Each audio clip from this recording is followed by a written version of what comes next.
Assalamualaikum warahmatullahi wabarakatuh. Shalom, salam sejahtera bagi kita semua.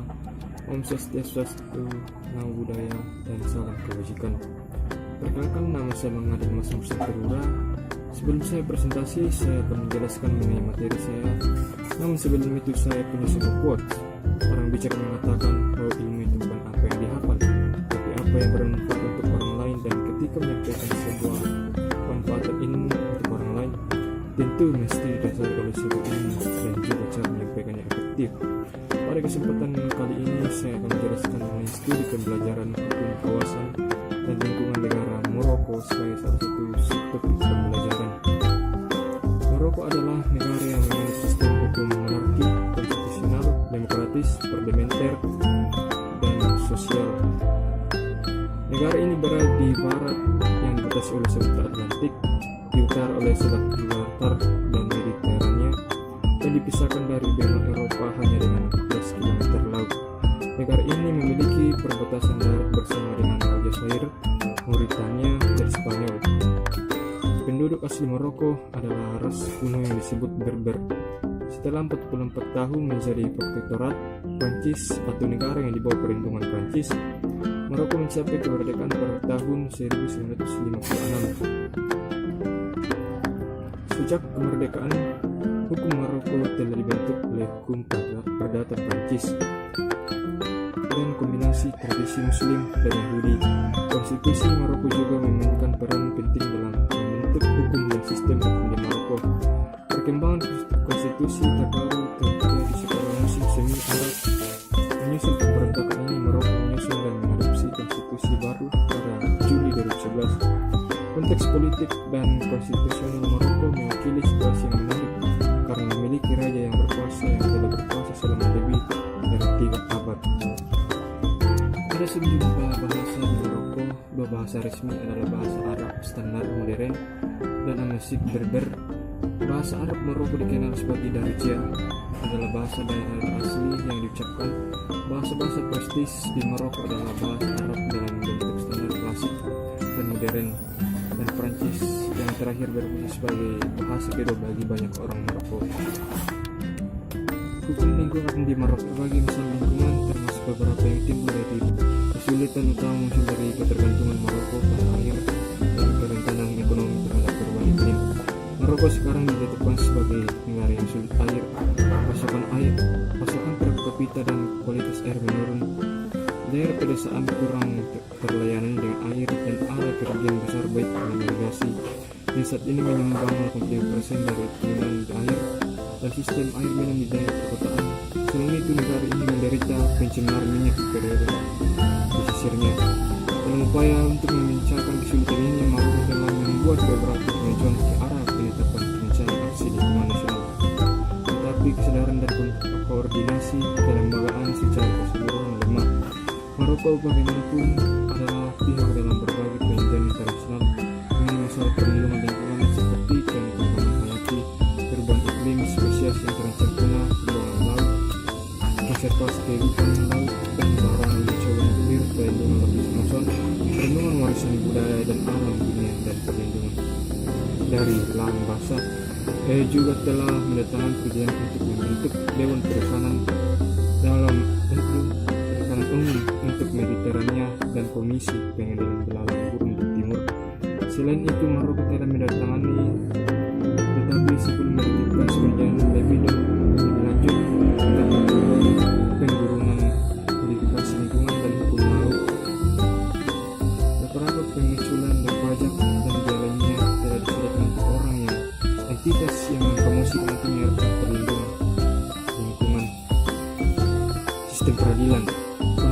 Konstitusi Maroko berdasarkan pasal 82 menyatakan bahwa otoritas yudisial tidak tergantung dari kekuasaan legislatif dan kekuasaan eksekutif.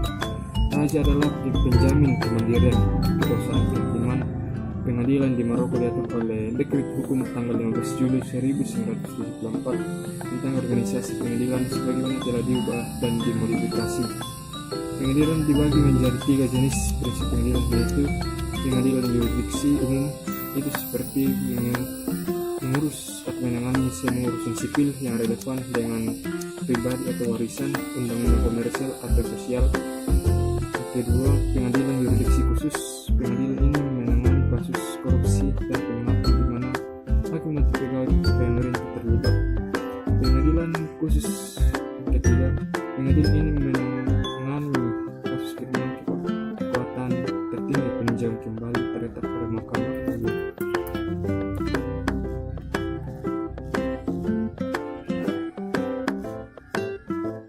Berikut adalah pengadilan lainnya: pengadilan kasasi, yang kedua pengadilan banding, pengadilan tingkat pertama, pengadilan tingkat angkatan bersenjata, kerajaan, pengadilan korupsi, pengadilan lingkungan. Tinjauan hukum di Maroko. Ada 6 komponen dalam sistem peradilan Maroko. Mayoritas masalah hukum berada pada yurisdiksi pengadilan regional yang memutuskan kasus kerusakan properti pribadi. Keputusan tersebut tidak termasuk pelanggaran ringan yang dapat dihukum dengan denda kecil. Dapat diajukan banding ke pengadilan banding. Pengadilan banding juga memiliki divisi perdata dan pidana yang terpisah.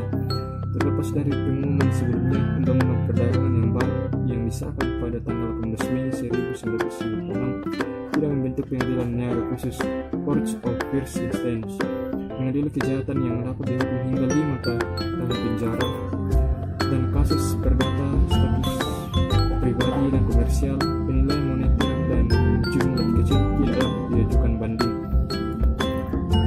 Keputusan dari semua pengadilan dan tribunal dapat ditinjau oleh Mahkamah Agung dan juga pengadilan tinggi yang memiliki yurisdiksi atas perkara pidana dan kejahatan yang diduga dilakukan oleh pejabat pemerintah. Selain itu, ada pengadilan perburuhan khusus yang menyelesaikan perselisihan melalui konsilisasi. Dewan Konstitusi. Dewan Konstitusi menjalankan kekuasaan yang dimilikinya di bawah konstitusi dan ketentuan dari undang-undang pembentukan dewan, menunggu pembentukan Mahkamah Konstitusi yang diatur dalam Konstitusi tahun 2011. Dewan Konstitusi terdiri 6 anggota yang ditunjuk oleh Raja untuk periode 9 tahun. 6 anggota lainnya diangkat untuk periode yang sama, separuhnya oleh Presiden Dewan Perwakilan Rakyat dan separuhnya lagi oleh Presiden Dewan Penasihat. Sepertiga dari setiap kategori anggota dipilih setiap 3 tahun sebelum diundangkan undang-undang organik tentang tata tertib masing-masing rumah diserahkan kepada Dewan Konstitusi. Selanjutnya memeriksa validitas pemilihan anggota parlemen, referendum, dan konstitusionalitas, peraturan perundangan dan hukum biasa. Raja, Perdana Menteri, Presiden Dewan Perwakilan Rakyat, Presiden Dewan Penasihat, itu seperempat dari anggota yang membentuk satu rumah atau yang lainnya dapat dirujuk ke Dewan Konstitusi sebelum undang diundangkan. Dewan Konstitusi memiliki waktu 1 bulan untuk memutuskan kasus-kasus khusus dalam keadaan darurat. Batas waktu dikurangi menjadi 8 hari jika diminta oleh pemerintah. Keputusan Dewan Konstitusi dikenakan pada sidang protes publik, administratif, dan legislatif. Tidak ada ketentuan inkonstitusional jaminan atau diterapkan. Di Maroko juga terdapat Dewan Ekonomi dan Sosial. Dewan ini dapat dikonsultasikan oleh pemerintah, DPR, dan Dewan Penasihat tentang semua masalah yang bersifat ekonomi atau sosial. Ini akan memberikan pendapat tentang pedoman umum berkaitan dengan ekonomi nasional dan program pelatihan. Pengaturan administrasi. Administrasi di kerajaan diatur oleh 2 majelis, komunitas lokal dan majelis lokal. Majelis memiliki kompetensi sebagai berikut. Pertama, penentuan mudah dan mekanisme pengukuran biaya dan pajak yang ditentukan bagi prefektur atau provinsi program pembangunan daerah. Yang kedua, proyek desentralisasi industri. Yang ketiga, aturan penetapan layanan publik provinsi dan prefektur, klasifikasi pemeliharaan dan perluasan jalan. Demikian yang dapat saya sampaikan, semoga dapat memberikan wawasan kepada teman-teman. Jika ada tutur kata yang kurang berkenan, mohon dimaafkan. Saya undur diri. Terima kasih.